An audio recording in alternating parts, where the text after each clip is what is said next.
Haleluya, selamat datang di program kita Kamu Hebat. Karena saudara kasih dalam Tuhan, pada dasarnya engkau memang hebat. Saya nggak mau tahu apapun yang orang ngomong tentang saudara. Saya nggak mau tahu apa kegagalan, kekurangan, kelemahan yang ada pada saudara. Tapi hari ini saya mau bilang kamu hebat. Karena apa kamu hebat? Karena Tuhan menyertai, karena Tuhan mengasihi. Tuhan mau mati buat kita, curahkan darahnya buat kita, supaya barang siapa yang percaya kepada tidak binasa, melainkan beroleh hidup yang kekal. Haleluya. Saudara kasih dalam Tuhan, saya sedang ada di gereja yang hebat ini. Gereja yang bernama The Parish of Saint Michael and All Angels. Saudara gue yang kasih dalam Tuhan, gereja ini dibangun, bayangkan 1881. Saudara udah lahir, jangankan saudara, mamamu belum lahir. Ya pendeta, engkau gua aja belum lahir. Ini saudara gue yang kasih dalam Tuhan, ini gereja yang luar biasa. Dan ini mengingatkan kepada saya bahwa Alkitab bilang, upon this rock I will build my church, upon gates of hell shall not prevail on it. Di atas batu karang aku akan membangun gerejaku, pintu alam maut tidak dapat menguasainya. Apa itu alam maut? Berarti roh kegelapan. Saudara gue yang kasih dalam Tuhan. Nah saudara gue yang kasih dalam Tuhan, siapa itu Saint Michael atau Mikael?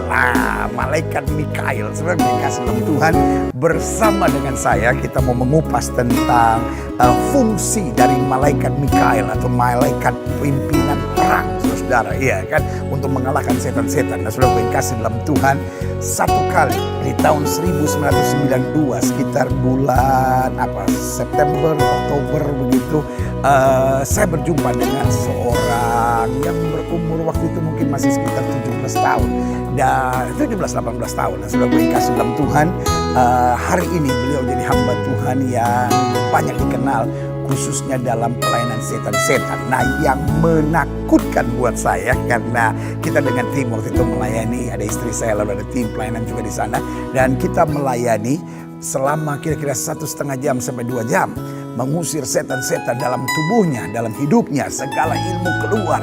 Dan terakhir, nah ini dia yang terakhir, waktu kawan saya tanya, ini roh apa lagi? Karena ada banyak roh ini apa, roh apa lagi? Tiba-tiba ada jeritan yang sangat melengking, yang manusia normal tidak bisa mengeluarkan suara ini. Dan setelah sekitar setengah menit, sudah 30 detik cukup lama, tiba-tiba dia berteriak, Lucifer! Wah, semua gemetar, saudara. Bayangkan, saya keluar ya, gereja-gereja itu cukup besar, bisa nampung 1.500 orang kira-kira waktu itu. Saya keluar, pedagang-pedagang, tukang beca, semua pada berdiri di depan gereja dan tanya, ada apa? Saya bilang, lu kenapa emang? Dia bilang, kita dengar ada suara cerita yang sangat menakutkan. Saudara yang kasih dalam Tuhan, orang yang saya ceritakan tadi, mungkin sudah pernah kenal, namanya Daud Tony. Nah orang hebat itu sengaja saya bawa ke Sandakan untuk ngobrol sama saudara dari Sabah, Malaysia ini, di gereja yang luar biasa ini, Saint Michael. Pak Daud, haleluya. Hari ini kita mau bahas tentang Saint Michael atau malaikat Mikael atau malaikat Michael. Nah Pak Daud tahu bahwa malaikat Mikael ini malaikat peperangan, dan kita dulu pernah berdoa buat Pak Daud waktu masih terikat setan-setan dan ada jeritan Lucifer. Nah coba jelaskan. Saya akan jelaskan, saya bertemu Lucifer itu pada waktu kelas 2 SMP. Pada waktu saya mempelajari. Orang sih ketemu pasangan teman hidup 2 SMP, dia ketemu Lucifer. Nah terus gimana perjumpaannya? Waktu itu kakek sama nenek guru saya berkata, untuk mempelajari ilmu terakhir, membelah dunia, itu ada tingkat 9. Kau harus ketemu seorang guru lagi, seorang pangeran. Nah saya bingung, pangeran apa itu? Saya tidak tahu waktu itu. Saya pikir kakek saya sudah hebat, guru satu lagi ini lebih hebat lagi katanya. Waktu itu hari yang disepakati udah oke, langsung mereka ritual, terusan mengalirkan tenaga dalam diri saya. Tiba-tiba itu ada awan yang sangat gelap. Begitu awan sangat gelap, di situ saya lihat petir sambung menyambung dan gempa. Di mana itu? Waktu itu masih di Solo? Ada di daerah Sragen. Daerah Sragen. Tiba-tiba awan gelap. Di rumah atau di pertapaan? Di pertapaan. Ada awan gelap, petir sambung menyambung, gempa bumi. Dan tiba-tiba muncul satu sosok. Sosok itu tingginya 3 meter. Wajahnya itu seperti anak muda, lebih tampan melebihi Elvis Presley. Rambutnya silver perak. Terus terusan model. Pada waktu ini ketahuan umurnya saudara. Orang mah Brad Pitt kayak apa, dia Elvis Presley. lanjut. Ya. Rambutnya silver perak Ya. dan bajunya putih berkilau. Terusan tuh kasutnya itu ada seperti model gini, terbuat dari emas. Ya. Nah, setelah itu di matanya itu mengeluarkan sinar intan berlian dan bumi berputar di matanya. Nah, disitulah saya baru mengerti bahwa guru yang saya dipanggil nenek saya itu adalah kekuatan yang paling gelap. Nah, disitulah selama 7 Kamu waktu hari itu nggak berpikir bahwa jangan-jangan ini Tuhan? saya tidak berpikir. Karena saya kan selama hidup saya kan tidak boleh bertanya dan tidak boleh membantah selama ikut nenek kakek dulu. Nah, tetapi di situ perasaan saya kaget, apakah ini disebut yang paling puncak gitu loh. Karena kakek saya ngomong itu adalah ilmu yang paling puncak, baik ilmu hitam maupun ilmu putih. Guru itu yang menguasai semuanya. Nah, disitulah saya baru sadar. Nah, disitulah saya selama 7 hari 7 malam tanpa makan, tanpa minum bersama dia. Dilatih dia secara khusus dan menemukan banyak sekali rahasia. Dan rahasia-rahasia ini juga termasuk tentang awal penciptaan. Nah, disitulah saya baru mengerti. Tetapi itu baru sebagian rahasia kecil.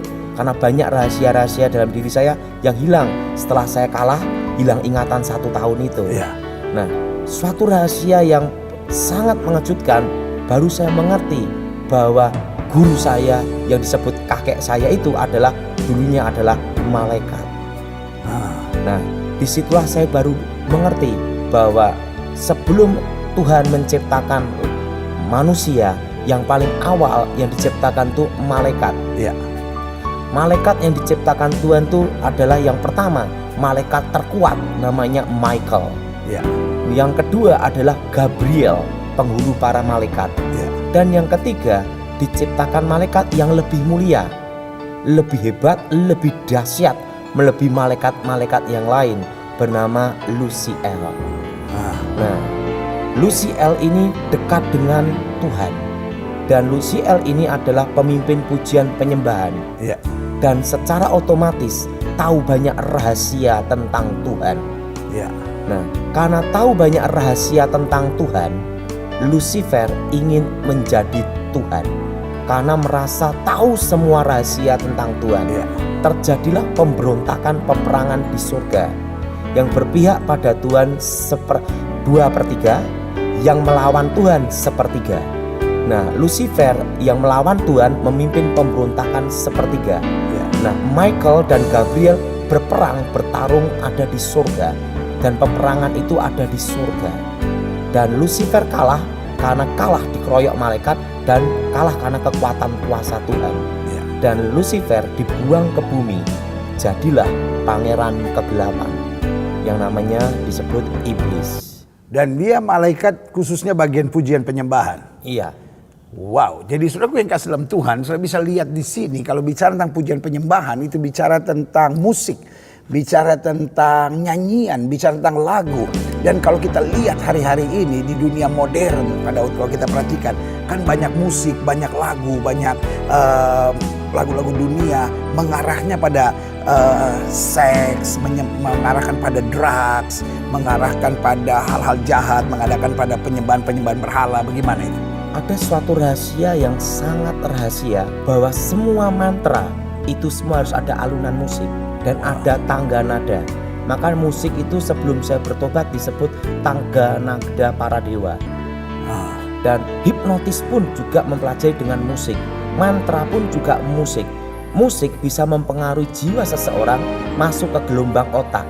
Dan terciptanya hipnotis juga ada gelombang suara dan nada dan intonasi. Misalnya kalau orang mau hipnotis, dia pasti pakai nada seperti ini. Mari lihat saya. Nah, itu ada nadanya. Nah, dari nadanya itulah mempengaruhi jiwa, mempengaruhi gelombang otak, mempengaruhi alam bawah sadar. Wow, saudara yang kasih dalam Tuhan, berarti hati-hati dengan musik kita, hati-hati dengan lagu-lagu kita, hati-hati dengan nyanyian-nyanyian kita. Yang paling baik adalah kembali pada pujian penyembahan kepada Tuhan. Karena dengan kita memuji dan menyembah Tuhan, kita akan dipulihkan. Dengan memuji menyembah Tuhan, kita akan kuat. Dengan memuji dan menyembah Tuhan, kita akan mengalami banyak mujizat. Karena kita berkata, Tuhan bertahta dan puji-pujian umatnya. Pak Daud ini menarik soal Lucifer. Ketika Pak Daud dilepaskan, mungkin Pak Daud gak sadar karena waktu itu dalam kondisi trans gitu, dalam kondisi gak jelas. Nah, lalu kemudian Pak Daud teriak, Lucifer. Nah, setelah perjumpaan ini, ada gak seperti kayak perpisahan? Seperti Lucifer gak mau melepaskan Pak Daud atau Lucifer mau kembali lagi? Nah, apa? Pernah. Nah, Kejadiannya pada waktu saya dijebak. nah, Setelah saya bertobat, saya itu diminta doa di Surabaya. Nah, setelah itu saya dimasukkan satu tempat, katanya suhu ini mau bertobat. Nggak taunya saya dijebak, dikeroyok 40 orang. Nah, waktu dijebak 40 orang ini, di situ saya dimaki-maki, bahkan diludahi Pak Gilbert. ya. Nah, setelah itu ada suara dan saya tahu itu Lucifer. Nah, Lihat, mereka yang berusaha engkau selamatkan saja berusaha malah mengecewakan dan mengkhianati engkau.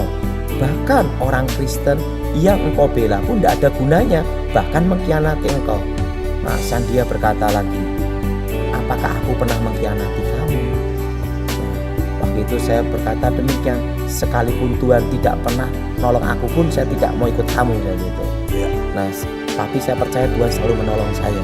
Dan akhirnya Pak Daud bisa keluar. Saya keluar dari tempat itu langsung dipaksa, dan saya disuruh tanda tangan. Daripada ribut saya tanda tangan lah, karena suhu itu kalah, karena dia punya tenaga dalam aliran listrik, sama saya tidak berfungsi Pak Gilbert, karena saya tahu kelemahannya, yaitu pakai sandal. Saudara yang kasih dalam Tuhan, ini luar biasa. Ada pengalaman perjumpaan, ada pengalaman mau balikan. Jadi setan juga ada CLBK-nya, saudara. Ini hati-hati, saudara yang udah tinggalkan dosa. Mungkin tadinya saudara penjina, saudara tadinya minum mabuk, saudara tadinya drugs, judi, saudara tadinya hidup gak beres, saudara tadinya seorang lesbian atau homoseks. Waktu saudara mau keluar dari situ, lihat seperti pengalaman Pak Daud. Iblis mau coba balik lagi, iblis mau coba balik lagi. Tetapi kita harus tegas tolak. Karena apa? Karena Yesus tetap Tuhan yang dahsyat dan luar biasa. Nah, tadi perjumpaan dengan Lucifer, bagaimana perjumpaan Pak Daud dengan Tuhan Yesus? Saya ketemu Tuhan Yesus pada waktu saya hilang ingatan. Saya kan didoakan pendeta-pendeta dan Pak Gilbert termasuk yang doakan. Ya. Dan banyak pendeta yang doakan juga. Bukannya tambah sembuh, tambah gila. Dan tepat 1 tahun 93, waktu itu ada cahaya terang yang menyinari masuk kepala saya. Dan terdengar suara, akulah Alfa, akulah Omega. Akulah yang awal, akulah yang akhir. Akulah aku, YHWH, Yahweh. Aku telah mati, bangkit hidup kembali. Amin. Yesua HaMasiah. Saya ketemu Tuhan Yesus sendiri tahun 93. Ya. Dan Nah, bagaimana perbandingannya Yesus? Kan Pak Daud pernah jumpa Lucifer, pernah jumpa Yesus. Nah, bagaimana perbandingannya? kalau Lucifer itu adanya rasa takut, ketakutan luar biasa dan bingung luar biasa. Nah, kalau ketemu Tuhan itu damai luar biasa dan tenang. Penampilannya sama-sama gagah gitu. Iya, tapi bedanya kalau Tuhan tidak bisa melihat wajahnya. Kalau Lucifer saya bisa lihat wajahnya. Sampai sekarang pun gambarkan juga bisa. Oh, lihat, sudah gue yang kasih dalam Tuhan bedanya. Yang satu ketakutan, kecemasan, kepanikan. Karena di mana ada setan, di mana dosa selalu ada kepanikan, kecemasan, ketakutan. Tapi di mana ada Kristus selalu ada damai, ada kemenangan, ada sukacita, ada kedahsyatan. Nah, Pak Daud, apa pesan Pak Daud buat pemirsa Kamu Hebat ini? Sebenarnya ada salah pada waktu 7 hari 7 malam itu baru saya mengerti tentang awal sebuah peperangan antara manusia dan setan. Ya. Nah, awal peperangan itu yaitu pada waktu Tuhan menciptakan manusia. Ya. Tuhan perlu teman untuk bicara. Ya. Tuhan perlu sahabat. Ya. Nah, untuk menggantikan posisi Lucifer, malaikat yang paling disayang Tuhan, harus diciptakan yang lebih mulia dan lebih dahsyat. Ya. Bahkan lebih dahsyat, lebih malaikat. maka diciptakanlah Adam segambar serupa dengan Tuhan. Ya. Nah, setelah itu baru diciptakan Hawa. Lucifer marah karena posisi dia diambil. Oh. Posisi dia diambil dan Lucifer tidak diampuni. Ya.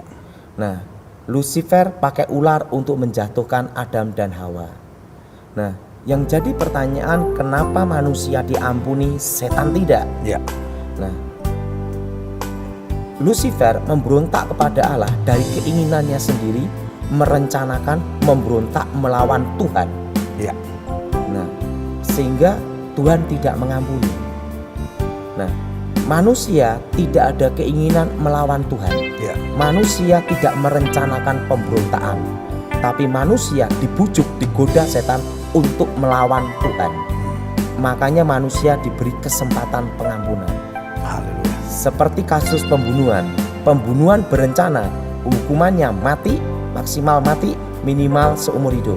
Ya. Tidak berencana, ada keringanan. Apalagi yang bunuh orang gila, bebas. Karena orang gila tidak bisa dihukum. Lihat sebagai dalam Tuhan. Berarti hari ini benar apa yang Alkitab katakan, bahwa seberapa kali kita jatuh pun Tuhan mengampuni kita. Tetapi jangan kamu sesat, Allah tidak membiarkan dirinya dipermainkan. Jadi jangan mempermainkan Tuhan, jangan melawan Tuhan, jangan memberontak kepada Tuhan. Tetapi kalau karena kita dalam kehidupan akhirnya terpengaruh, terseret, jatuh, bangkitlah, masih ada kasih karunia Tuhan. Karena Alkitab berkata jelas, mari kamu yang letih lesu dan berbeban berat, aku akan beri kelegaan kepadamu. Nah, Pak Daud, apa pesan terakhir Pak Daud untuk pemirsa Kamu Hebat? Maju dalam Tuhan, ikut Tuhan. Jangan berpikir bahwa setan itu menolong. Karena setan tidak akan menolong dan tidak akan menyelamatkan manusia. Karena dia tahu tidak diampuni. Saudaraku yang kasih dalam Tuhan, kalau kita baca dalam Matius pasal 25 ada dua tempat. Yang pertama untuk manusia, ya kan? Dan yang kedua untuk setan dan pengikut-pengikutnya. Setan tidak mau kesepian di neraka. Dia seret dengan berbagai cara. Ada yang dia bujuk, ada yang dia tekan. Tetapi kalau kita goyah dan kita ikut, kita akan terlempar. Karena neraka bukan tempat manusia. Neraka diciptakan Tuhan untuk membuang setan dan pengikut-pengikutnya. Karena itu jangan mau jadi pengikut setan. Apapun tawarannya, the devil never work for free. Setan gak pernah kerja gratis. Dia tawarkan sesuatu yang indah, tujuan untuk menghancurkan. Ikut Yesus, dekat dengan Yesus, tetap jadi pengikut Yesus. Mau ada badai, mau ada angin ribut, selama kita berjalan bersama Yesus, kita lebih daripada orang-orang yang menang. Saya Gilbert Lumondong bersama rekan saya Daud Tony di program Kamu Hebat ini mengingatkan buat saudara, jangan main-main dengan setan. Lucifer mau menghancurkan, Kristus datang untuk memulihkan. Kalau sudah tertarik dengan program ini, bagikan kepada teman-teman saudara. Saudara boleh like, saudara boleh subscribe. Dan kiranya program Kamu Hebat ini menuntun saudara senantiasa menjadi orang-orang yang hebat. Haleluya.